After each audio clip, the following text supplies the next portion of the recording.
એ ઉપર વાળો તમે રેકોર્ડિંગ કરીને अच्छा હું કર્યો કે ભાભી કેવી બોલે રહી अच्छा ફોટાનો ભણ્યો તને ફોટાનો ભણ્યો ફોટો ખેંચા ને ફોટો ખેંચા ને તમે ફોટો ખેંચા ને તમે કરતી તમારા ભાઈનું કરો મેં તો ખૂન સાર કર્યું ને તમારા ભાઈનું કરો તો તમે તળ કઈડ્યો તો કેવું થાત એમે બોલી રહી તમને ન દેખાય પણ હું એ હાથ તો ક્યો તળા હામું મેં કેવા હાટે કરી એ હાથ તો ક્યો તળા મમ્મી આલા કર્યું તો એ आदमी से मरी बात समझ ये आदमी भी से मान ले बेन झापड़ भी दी दिया तू खा को ના ખાને हाँ ही बस ये हाँ तू कड़ी क्या ही बात થઈ ગઈ વાત तू कड़ी क्या ही વાત થઈ ગઈ ને तू कड़ी क्या ही जाओ जाओ जाओ जाओ जाओ अरे पण आई तो ना करड़ी आदमी से तड़ो बेटा अरे जाओ मम्मी जा તો એક મને ગાડી તરીકે રાખવું જોઈએ જાઓ અને આદમીની બાડીની બેડ તો તમારે ભગવાન કેનું અલગ કોણ હતું આ કા પેટાઈ દીધું તમારી મારી બેડ ઉતીને પાસે અહીંયા જવાનું કામ જ કહું તો તમારે તો મને ને કાલ કરતા વધારે થાય તો मेरी बहू मेरे बेटे को बिल्कुल पसंद नहीं करती थी,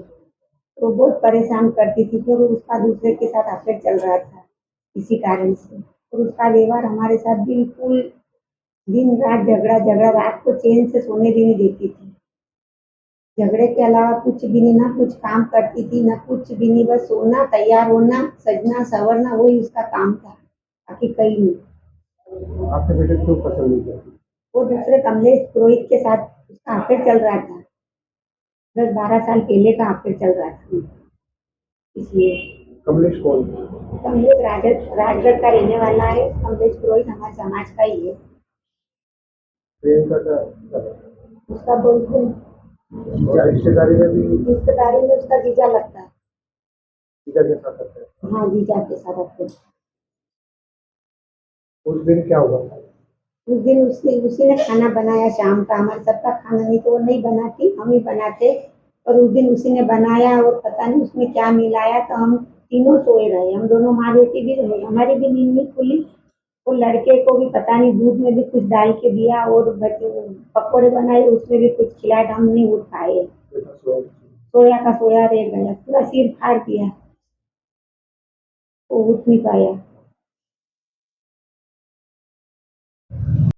मेरी भाभी ने भैया की हत्या करवाई और उन्होंने उस पूरे घटनाक्रम को चोरी का मतलब ऐसा दिखाया जैसे कि चोरी, और उनकी जो ज्वेलरी वगैरह थी वो तो उनकी अलमारी में से वैसी ही बरामद हुई, और मेरी और मम्मी की ज्वेलरी अभी भी नहीं मिली। और जो भैया को शक वगैरह और जो सबूत वगैरह थे वो भैया के मोबाइल में थे, लेकिन भैया का मोबाइल भी अभी तक नहीं मिला है। और उनका फिर उनकी जीजा के साथ ही चल रहा था, क्योंकि उनके जो बहन है रिश्ते में वो निमाड़ रहते थे, तो उनका आना जाना वही था। राजगढ़ जो कमलेश है वो वहाँ निमाड़ में आना जाना करते थे, उनका फिर तब से चल रहा है। और यहाँ आने के बाद भी उन्होंने मतलब कमलेश का आना जाना हर तीसरे चौथे दिन गांव में लगा रहता था, और बहुत सी बार मैंने उनको मोबाइल से चैट करते हुए बात करते हुए पकड़ा है। लेकिन फिर भी जब भी मैंने ऐसे मतलब बोलने की और समझाने की कोशिश की, उन्होंने हमेशा झगड़ा किया है। और भैया से तो मतलब ऐसे कि उनको देख ही नहीं सकते थे आसपास भी, हमेशा कमरे से बाहर रखना, उनको झगड़ा करना, ताने मारना, मेरे लिए क्या किया। पर भैया ने उनके लिए जितना बन सकता उससे कई ज्यादा करने की कोशिश की है। जो समाज में कुछ भी अलाउड नहीं, उससे ज्यादा सोशल मीडिया वगैरह पर भैया ने उसकी भी सब छूट दी थी, लेकिन फिर भी भाभी ने उनकी जान ले ली।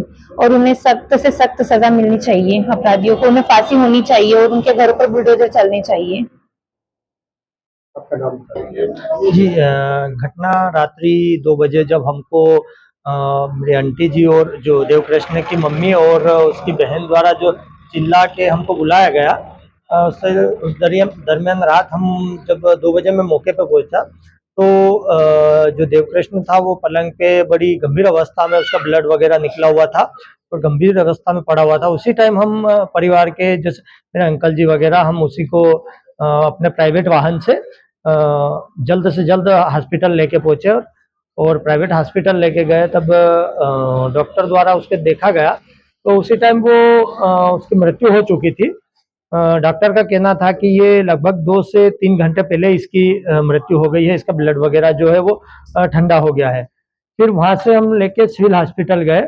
सिविल हॉस्पिटल में उसका पीएम वगैरह करवाया सुबह, तो पीएम वगैरह होने के बाद भी वो उसका पीएम रिपोर्ट में यही आया कि उसकी मृत्यु जो है 2 से 3 घंटे पहले हो चुकी थी।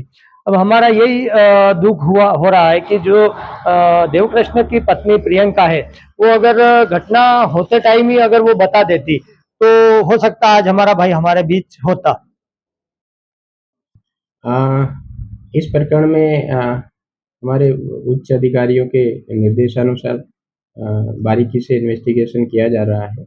इसमें अभी 2 आरोपी गिरफ्तार हैं और कल इसका 3 दिन का पुलिस रिमांड और बढ़ाया गया है। दिनांक 13/4 तक पुलिस रिमांड पे है अभी और इनसे बारीकी से पूछताछ कर इन्वेस्टिगेशन सारे पहलुओं पर किया जा रहा है।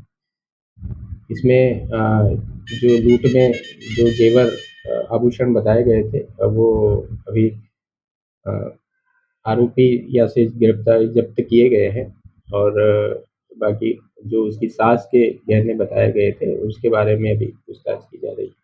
जानकारी मिली है कि घटना को अंजाम देने के बाद वहाँ सेक्सुअल एक्टिविटीज हुई है, कॉन्डोम वगैरह भी जब्त किए गए हैं। कितनी सच्चाई है इसमें? नहीं, पुलिस इन्वेस्टिगेशन में ऐसी कोई आपत्तिजनक चीज़ें प्राप्त नहीं हुई है और इस संबंध में पुलिस को कोई जानकारी अभी नहीं मिली है। आरोपियों से पूछताछ की जा रही है।